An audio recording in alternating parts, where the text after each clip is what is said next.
Hello everyone, good evening. एक बार आपसे मैं अनीता राय, आप सभी को मेरा हार्दिक अभिनंदन और नमस्कार।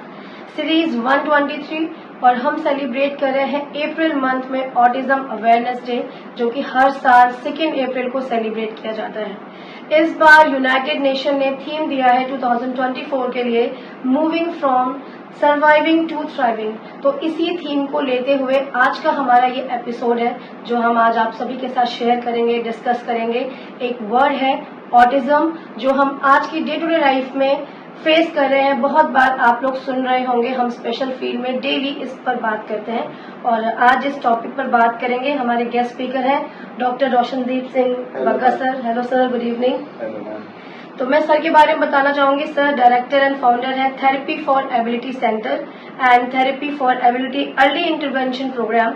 सर फॉर्मली कंसल्टेंट है वेसेंट वैली स्कूल से, और सेंसरी इंटीग्रेशन और एग्जीक्यूटिव फंक्शनिंग, सेल्फ रेगुलेशन, जितने भी हमारे मोटर स्किल्स हैं, ग्रॉस मोटर्स, फाइन मोटर, इन सभी स्किल्स में सर की बहुत अच्छी पकड़ है, मैं बोलूंगी। और सर ऑक्यूपेशनल थेरेपिस्ट हैं, बहुत ही रिनाउंड। एंड सबसे पहले तो मैं बोलूंगी sir thank you so much and I am very very grateful कि आपने टाइम दिया हमें। तो सर हम 2 अप्रैल एवरी ईयर हम सेलिब्रेट करते हैं ऑटिज्म अवेयरनेस डे। तो सर ये जो एक वर्ड है, कहीं ना कहीं हमारी सोसाइटी में या इस वर्ल्ड में some time as a parent हम एज अ स्टिग्मा भी ये वर्ड सोचते हैं कि ये वर्ड क्यों है, क्या है। तो मैं चाहूंगी कि आप मेरे व्यूअर्स को एक बार फिर से प्लीज बताइए कि एक लेमन टर्म में कि ऑटिज्म क्या है, या ऑटिज्म स्पेक्ट्रम डिसऑर्डर जो हम सुन रहे हैं, क्या मीनिंग है इसका। देखिए अनिता जी, मुझे लगता है ऑटिज्म स्पेक्ट्रम डिसऑर्डर की डेफिनेशन इतनी है कि कोई भी जाके पढ़ सकता है उसको। मैं बहुत लेमन लैंग्वेज, बिकॉज आपने बोला कि बहुत सिंपल लैंग्वेज में समझाऊं, तो मैं ना सिर्फ अपने एक्सपीरियंस से एक नई डेफिनेशन बनवाना चाहूंगा। अगर बच्चा प्ले नहीं कर रहा, प्ले भी बहुत तरीके के होते हैं जहाँ पे वो अपने पीयर ग्रुप के साथ, मदर फादर के साथ प्ले नहीं करता, या फिर मैं ये कह सकता हूँ कि उसको अपने एनवायरनमेंट की इतनी अवेयरनेस नहीं है, अपने आप में ही रहता है, आई थिंक कि वो कहीं ना कहीं ऑटिज्म ट्रेट्स में डेफिनेटली आ जाता है। ऑब्वियसली हमें पता है कि आजकल हम ऑटिज्म वर्ड बहुत कम यूज कर रहे हैं, हम स्पेक्ट्रम में डाल रहे हैं, और स्पेक्ट्रम में इसलिए डाल रहे हैं बिकॉज इश्यूज हर बच्चे के अलग अलग होने की वजह से हम ऑटिज्म स्पेक्ट्रम में आ गए हैं। बेसिक तो I think socialisation, motor skills में वीकनेस हो गई, एंड एज वेल एज अगर आप मुझसे पूछोगे तो लॉट्स ऑफ सेंसरी इश्यूज जो हैं उसकी वजह से भी ऑटिज्म आजकल हो गई। सो बीइंग अ पेरेंट हम और हमने ये जाना भी है कि ऑटिज्म जो है 1 या 2 इयर्स में ही हम उसको आइडेंटिफाई करते हैं। आपके अकॉर्डिंगली आपने इतना आपका एक्सपीरियंस है, तो किस एज में ये ऑटिज्म अपेयर होता है कि पेरेंट्स को वहाँ पे इंटरवेंशन या अटेंशन देने की जरूरत है। मैं ना अपना एक्सपीरियंस शेयर करना चाहूँगा, because as I have experience of 15 years. हर बच्चा बचपन में ना ऑटिस्टिक लगने लगता है, क्योंकि हर बच्चा जब आप डेवलप होगा ना, तो हमें, क्योंकि बीइंग एन ऑक्यूपेशनल थेरेपिस्ट ना, अब मेरी भी आदत पड़ेगी, मैं हर बच्चों को उसी एंगल से देखना चाहता हूँ। बट धीरे धीरे जैसे डेवलप होता है ना, जैसे मैच्योरिटी आती है, तो हमें लगता है कि बच्चा चीजों को समझ रहा है। तो आई थिंक कि 2 साल तक, या 2 तो नहीं मैं बोलूंगा, 1.5 साल तक हमें ना क्लियर हर चीज एविडेंट हो जाती है कि बच्चा कितना अपने एनवायरनमेंट को समझ रहा है, कितना अपने पेरेंट्स के साथ एक बॉन्ड में है, और कितना वो छोटे छोटे सेंसरी इनपुट्स को एब्जॉर्ब कर पा रहे हैं। लेकिन अगेन, अगर ये तो बात हुई एक जनरल बात, जिस पेरेंट को ऑटिज्म के बारे में कुछ नहीं पता, उनको कैसे पता लग सकता है। लेकिन यहाँ पे ना मैं एक चीज ऐड ऑन करना चाहूंगा, वो है role of paediatricians, role of doctors. देखिए आजकल हम लोग उस लेवल पे ऑटिज्म का ट्रीटमेंट कर रहे हैं जहाँ पे हम रिफ्लेक्सेस के बारे में बात करने लगते हैं, और कहीं ना कहीं हमें पता है कि जो रिफ्लेक्सेस है वो पैदा हुए बच्चे के साथ स्टार्ट होता है। तो अगर I hope, let's keep our fingers cross, कि may be during a study ये आ जाए कि हम रिफ्लेक्सेस के साथ ऑटिज्म को अगर हम कनेक्ट कर पाए कहीं पे, तो आई थिंक इसका डायग्नोसिस उससे भी जल्दी हो सकता है। ऑटिज्म का डायग्नोसिस जल्दी नहीं हो सकता डेफिनेटली, मगर बच्चे में कोई इश्यूज है हम इतना तो पता कर सकते हैं। तो सर जैसे कि अभी आपने बताया कि इतना सारा एक्सपीरियंस आपको 15 ईयर्स से आप इस फील्ड में हैं, आपके पास इतने पेरेंट्स और डेफिनेटली आप काउंसलिंग भी करते हो पेरेंट्स की और बच्चे भी आ रहे हैं, तो क्या ये ऑटिज्म के सिम्टम्स हैं जो हम इन्हें रिड्यूस कर सकते हैं, क्या उनका वे आउट है सर? पहले तो एक्सेप्टेंस, जब पेरेंट एक्सेप्ट करते हैं तो आई थिंक कि उसमें डेफिनेटली ऑटिज्म रिड्यूस होगा। सेकेंडली, मैं ये मानता हूँ कि हैप्पी पेरेंट अगर है तो उसका बच्चा डेफिनेटली डेवलप करेगा। अगर मैं किसी पेरेंट को ये नहीं कह रहा कि हैप्पी है डिप्रेशन, बट हाँ, अगर आप थोड़ा सा लो मोटिवेटेड हैं तो कहीं ना कहीं वो इम्पैक्ट बच्चे के डेवलपमेंट में दिखेगा। अब ये तो आंसर हुआ पेरेंट्स के पर्सपेक्टिव। ऑब्वियसली पेरेंट्स रॉ हैं, उनको कुछ नहीं होता, वो अपना बच्चा हमें सौंप देते हैं, थेरेपिस्ट को सौंप देते हैं कि सर आप ठीक करो। उस पॉइंट पे मैं बताना चाहूंगा कि पहले ना ऑटिज्म में एक चीज कंफर्म की गई थी, बहुत कंफ्यूजन थी पहले ऑटिज्म में, लेकिन अब एक चीज कंफर्म की गई है कि ऑटिज्म में सेंसरी इश्यूज होते हैं। अब ये ऑब्वियसली पूरी साइकियाट्रिक सोसाइटी ने ये चीज मानी है।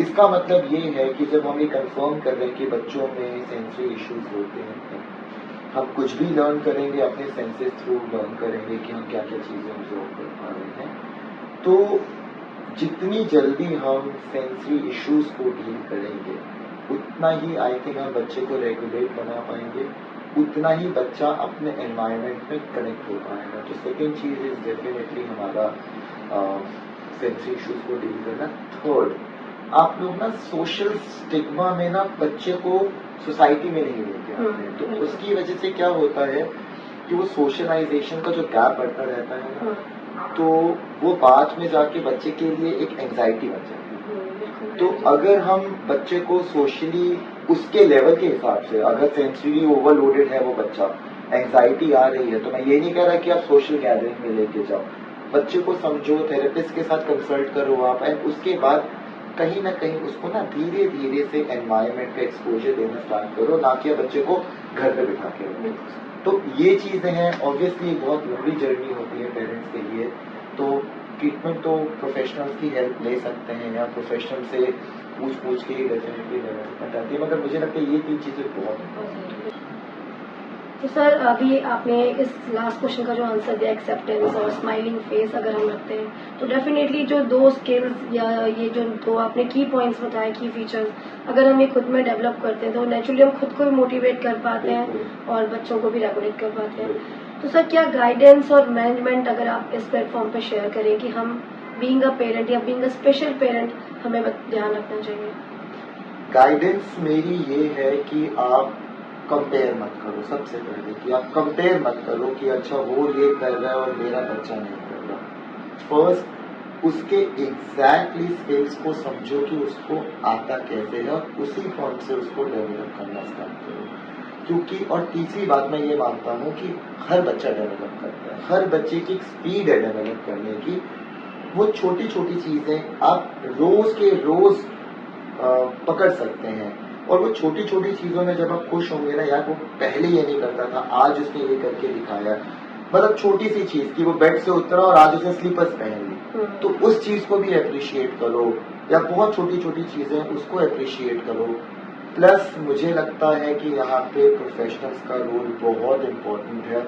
कई बार क्या होता है कि जब पेरेंट्स डिमोटिवेट होते हैं तो मैं बच्चे का सेशन कम लेता हूँ और मैं फिर पेरेंट्स को अंदर बुला के मैं ट्राई करता हूँ कि चलो आज आप लोगों का सेशन लिया जाए। So that is also very important. तो मेरा बस यही मैसेज है कि हर बच्चा डेवलप हो सकता है। You need to have that faith in yourself and your child. तो I think that is the thing, हर बच्चा डेवलप हो सकता है। बिल्कुल सर, बिल्कुल। और सर मेरा यहाँ पे एक पर्सनल क्वेश्चन भी मैं इससे कह सकती हूँ, सर मेरे हर एक सेशन में एक पर्सनल क्वेश्चन जरूर होता है। तो सर जैसा कि being a professional and being a parent हम ये जानना चाहते हैं कि children with autism and children with special needs में क्या डिफरेंस होता है, और होता है तो वो क्या होता है? Okay, children with autism and children with special needs, मैं बहुत सिंपल रखता हूँ चीज़ों को। मैं अपनी बात करूंगा, हो सकता है कि it doesn't match with some other professionals, but मुझे ऐसे लगता है कि मैं सिम्टम्स पे वर्क करूँगा। मेरे लिए डायग्नोसिस मैटर नहीं करता। मैं उसका फिजिकल अपीयरेंस में अगर कोई इश्यूज हैं, उसके मोटर स्किल्स में अगर कोई इश्यूज हैं, इनफैक्ट जरूरी नहीं कि ऑटिज्म में सोशलाइजेशन की प्रॉब्लम और कई इश्यूज की वजह से होता है। अगर उसके इश्यूज की वजह से सोशलाइजेशन में प्रॉब्लम है, तो मेरा सबसे पहला जो रोल है, मुझे ऐसे लगता है कि मैं ना सिम्टम्स पे वर्क करूं। अगर हम सिम्टम्स पे वर्क करेंगे तो ऑटिज्म डायग्नोसिस है या फिर डाउन सिंड्रोम डायग्नोसिस है, कोई भी डायग्नोसिस है, उसको हम मिनिमाइज कर सकते हैं। तो जैसे मेरे लिए मैटर नहीं करता कि बच्चा क्या डायग्नोसिस लाया है। हाँ, ऑब्वियसली लेकिन एक चीज मैं ऐड ऑन करना चाहूंगा कि ऑटिज्म जैसे सोशलाइजेशन पुअर है, तो थेरेपी में आपको कहीं ना कहीं सोशलाइजेशन एंड प्ले को ज्यादा वैल्यू देनी पड़ेगी एज कम्पेयर टू अगर कोई और स्पेशल नीड का बच्चा है। तो हाँ, कुछ बारीकियां हैं, लेकिन अदरवाइज जो सिम्टम्स दिखें और अगर आपको लगता है कि एक लॉन्ग टर्म गोल में हम ये अचीव कर सकते हैं, उतना बहुत है। इतने ज्यादा डेप्थ में अगर हम जाने जाएंगे ना, तो आई थिंक कि कंफ्यूजन ही क्रिएट होगी ऑब्वियसली।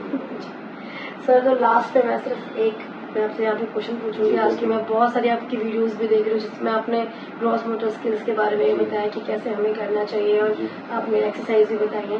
तो सर, ये जो थीम है हमारा, moving from surviving to thriving, क्या इसका मोटिव रहेगा इस साल और आने वाले टाइम पे? मुझे ऐसे लगता है बिकॉज ये यूएन ने थीम दी है, ये थोड़ा सा लेट दे दिया उन्होंने, मुझे ऐसे लगता है। मैं वैसे नहीं कह रहा, बिकॉज सर्वाइविंग वाला मतलब टाइम चला गया है। हमने ऑटिस्टिक बच्चों को थ्राइव करते हुए कई सालों से देख रहे हैं कि क्या क्या नहीं कर रहे ऑटिस्टिक बच्चे। तो ये वर्ड की सर्वाइविंग नहीं, ये तो बहुत लेट कर दिया भाई आप लोगों ने, यूएन वालों ने ये वर्ड देने में। I think thrive and keep on thriving, that should be the thing. Because मैंने देखा है कि वो सीवियर ऑटिज्म के मेल्टडाउन्स आजकल का जो बच्चों में नहीं है और आने भी नहीं चाहिए। कहीं ना कहीं एक बहुत क्लोजली पेरेंट्स, डॉक्टर्स, थेरेपिस्ट मिलकर काम कर रहे हैं। हाँ, वो सिवियरिटी हमें कम दिखती है ऑटिज्म की आजकल, और हम चाहते हैं कि धीरे धीरे बिल्कुल ही ये चीज खत्म हो जाए और हम लोग कहीं पे पॉइंट भी ना कर पाए कि यस दिस इज ऑटिस्टिक। तो सर्वाइविंग तो ऑब्वियसली ये वर्ड ही मुझे अच्छा नहीं लग रहा। Thriving is yes, development is an ongoing process, it should keep on. बिल्कुल sir, I think next year यही वाला थीम आना चाहिए, यूनाइटेड नेशन को देना चाहिए। आई एम सॉरी अगर उनको लगे कि वो है, बट मेरी पर्सनल फीलिंग है, हम यहाँ पे अपने आप को शेयर कर सकते हैं सोशल मीडिया में बैठे हैं। बिल्कुल सर, बिल्कुल। और सर, जैसा सर ने बोला कि डॉक्टर्स, पेरेंट, प्रोफेशनल आजकल एक साथ मिलकर काम कर रहे हैं, इतनी अवेयरनेस हो रही है इस फील्ड में।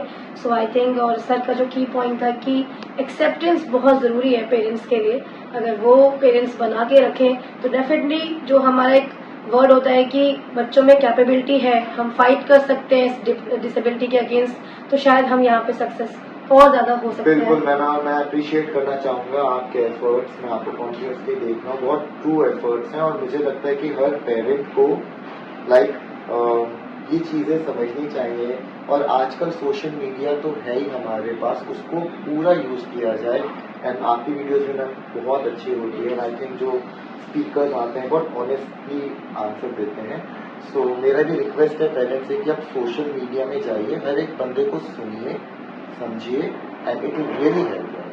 बिल्कुल, thank you so much sir, आपने इतना सारा टाइम दिया इस मंथ में और इस अवेयरनेस डे के लिए। सो सर की गाइडेंस हमेशा हमारे साथ है। आप प्लीज हमारे चैनल्स को देखिए, वीडियोस देखिए, आपकी कोई भी क्वेरीज हैं आप पूछ सकते हैं। सर का सेंटर है राजौरी गार्डन दिल्ली में, आप प्लीज आइए, मिलिए।